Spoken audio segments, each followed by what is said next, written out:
ये 70 बांटना, 90 की 90 बांटना या आधी आधी बांटना, ये आप मैं भी कोशिश में हूँ।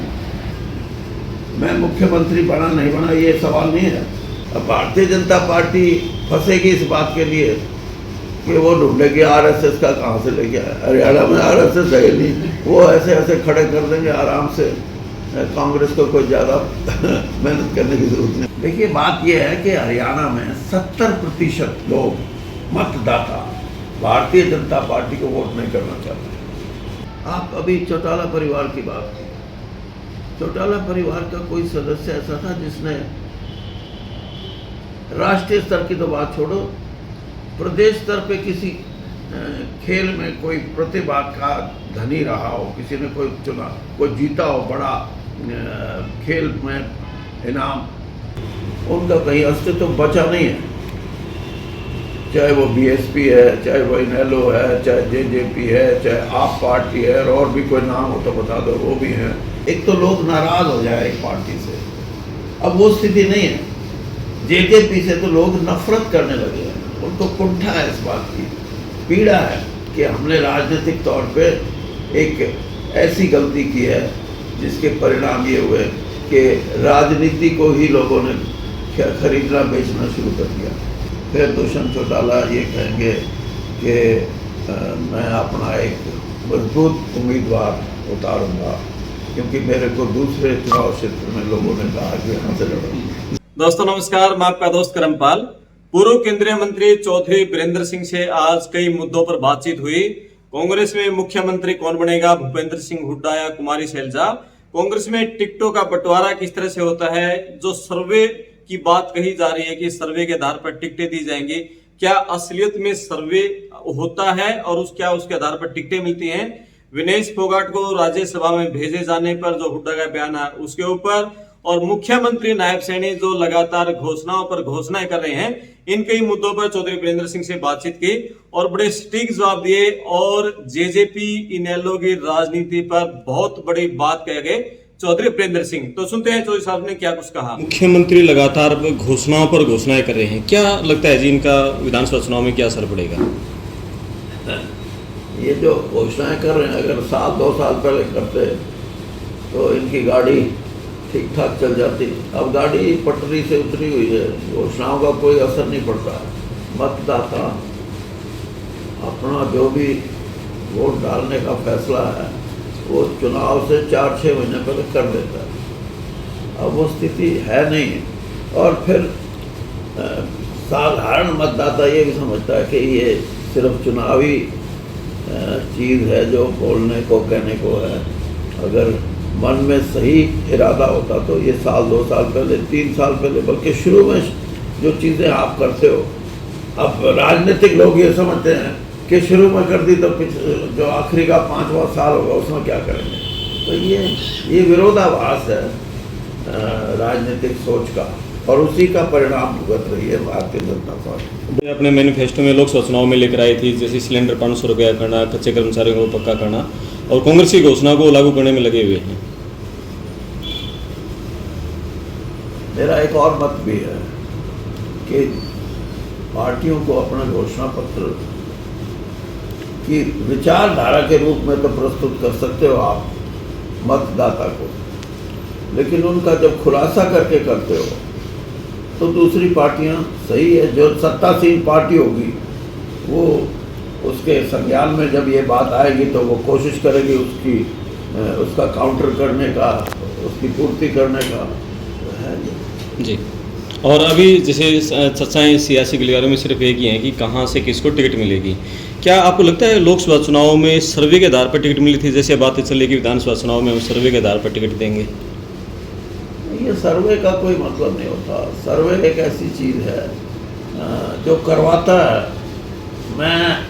मेरे को कहा गया कि आप 90 चुनाव क्षेत्रों का सर्वे कराओ। सर्वे करवाने वाले की प्राथमिकता होगी कि मेरी सोच क्या है। जब ये प्राथमिकता होगी तो सर्वे भी उसी प्रकार से होगा। तो इसलिए मेरा एक अलग से सोच है। मैंने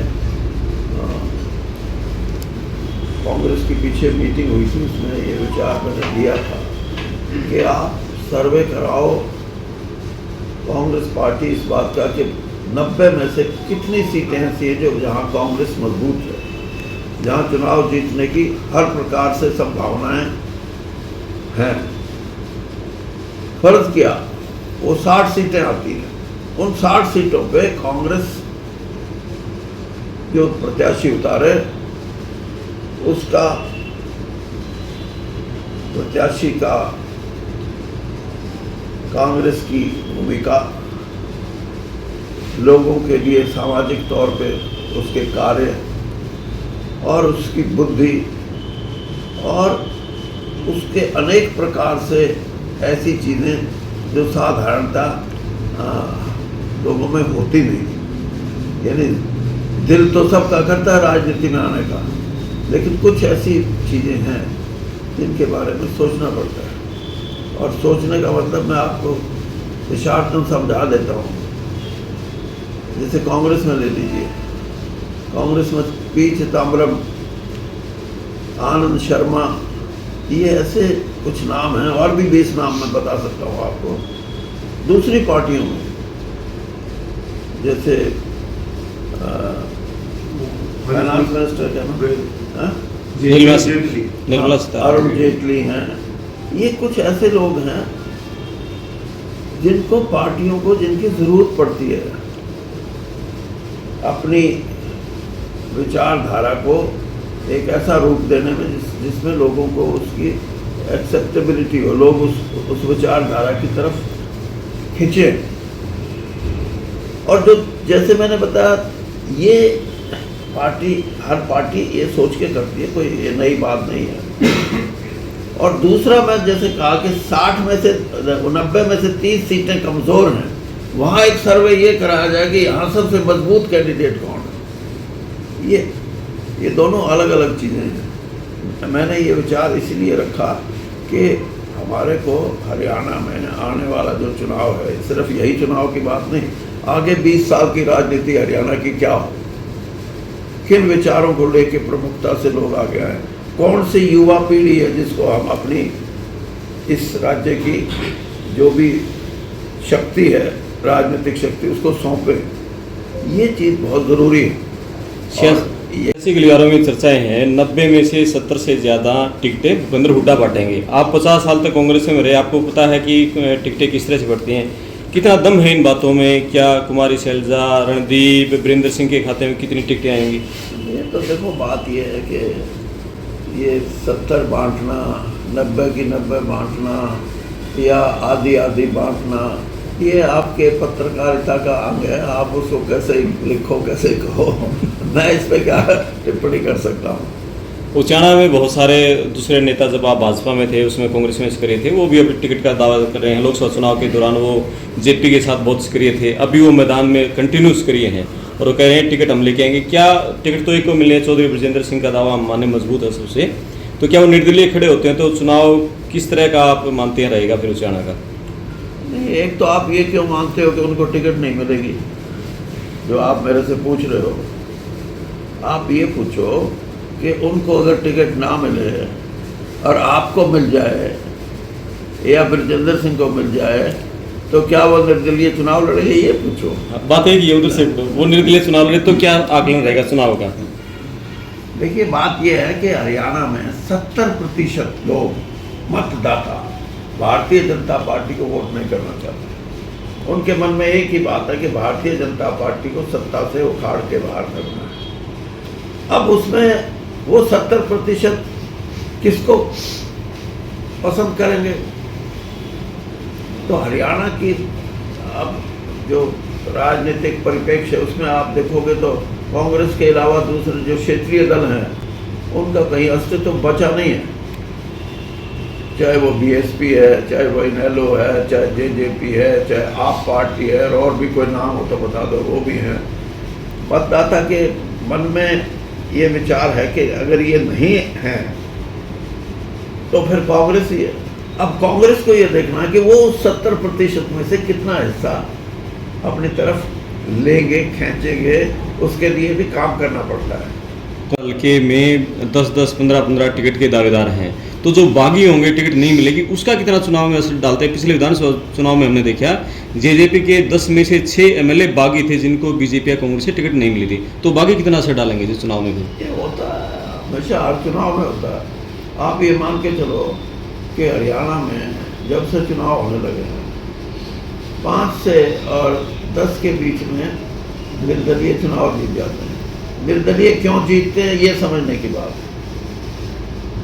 निर्दलीय तब जीतता है जब 2 राजनीतिक दल, बड़े राजनीतिक दल, पहले तो बीजेपी बड़ा राजनीतिक दल नहीं थी हरियाणा में, अब है बड़ा राजनीतिक दल बीजेपी, बड़ा राजनीतिक दल कांग्रेस, और ये 2 ऐसे आदमियों को चुनाव लड़ाने के लिए उतारने हैं जिसको लोग ये कहेंगे क्या है। फिर कोई अगर शक्तिशाली राजनीतिक रूप में कोई उभर के कोई निर्दलीय आता है तो उसके जीतने की संभावनाएं बढ़ जाती हैं। इसीलिए पार्टी हमेशा ये सोचती है कि हम अच्छे से अच्छा उतारें। अब भारतीय जनता पार्टी फंसेगी इस बात के लिए कि वो ढूंढेगी आरएसएस का कहाँ से लेके आए। हरियाणा में आरएसएस है नहीं, वो ऐसे ऐसे खड़े कर देंगे आराम से, कांग्रेस को कोई ज़्यादा मेहनत करने की जरूरत नहीं पड़ेगी। और अभी जैसे आप कहना से चुनाव नहीं लड़ेंगे, लेकिन पिछले 3-4 दिन से वो चुनाव हल्के में लगातार सक्रिय हैं। हाँ, तो आप देख लेना, अभी तो तारीख घोषित होने दो और फिर मैदान में कौन कौन उतरेंगे उनको देखना।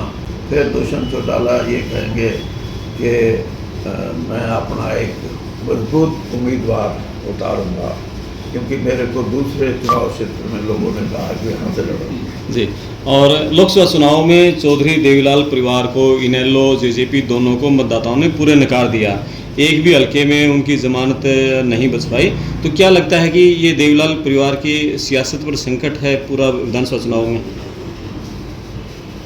ठीक है, अब परिवार भटके रहेगा। वैसे तो देवीलाल परिवार राजनीतिक तौर पे 40 साल से ज़्यादा हो गए उनको सरवाइव करते, मतलब हिंदी में क्या बोलोगे, जीवित रहने। राजनीतिक तौर पे मजबूत एक परिवार रहा है, लेकिन जब परिवार बढ़ता है तो यही स्थिति होती है। और मैं तो यहाँ तक बोलता हूँ कि लोगों का, एक तो लोग नाराज हो जाए एक पार्टी से, अब वो स्थिति नहीं है। जेजेपी से तो लोग नफरत करने लगे हैं, उनको कुंठा है इस बात की, पीड़ा है कि हमने राजनीतिक तौर पे एक ऐसी गलती की है जिसके परिणाम ये हुए कि राजनीति को ही लोगों ने खरीदना बेचना शुरू कर दिया। भ्रष्टाचार एक चीज़ है, पैसे का भ्रष्टाचार हो सकता है, जमीन प्रॉपर्टी, लेकिन इन्होंने तो राजनीति का भ्रष्टाचार कर दिया। जी, और अभी लोकसभा चुनाव से पहले अभय चौटाला ने उचाना मंडी में रैली की थी। उन्होंने कहा था कि इनेलो का मुख्यमंत्री उम्मीदवार उतरेगा विधानसभा चुनाव में। यदि इनेलो से भी कोई चौटाला परिवार से, देवीलाल परिवार से कोई आता है तो फिर चुनाव कैसा रहेगा, मानते हैं आप उचाना का? बता दिया मैंने, उचाना पे इतनी क्यों जोर लगा रखा है। ये समझने वाली बात है। आप मानते हो उचाना पे जोर है, हर राजनीतिक दल चीफ मिनिस्टर बनने के लिए भी ये कहते हैं यहाँ से लड़ेंगे। मेरे 50 साल के राजनीतिक जीवन में मैंने राजनीति को उचाना में ला के रखा है। मैं मुख्यमंत्री बना नहीं बना ये सवाल नहीं है, लेकिन राजनीति क्या हो, हरियाणा में जींद के लोग ये ना कहें कि वो एमएलए उस नेता के पीछे है, वो एमएलए उस नेता के साथ है।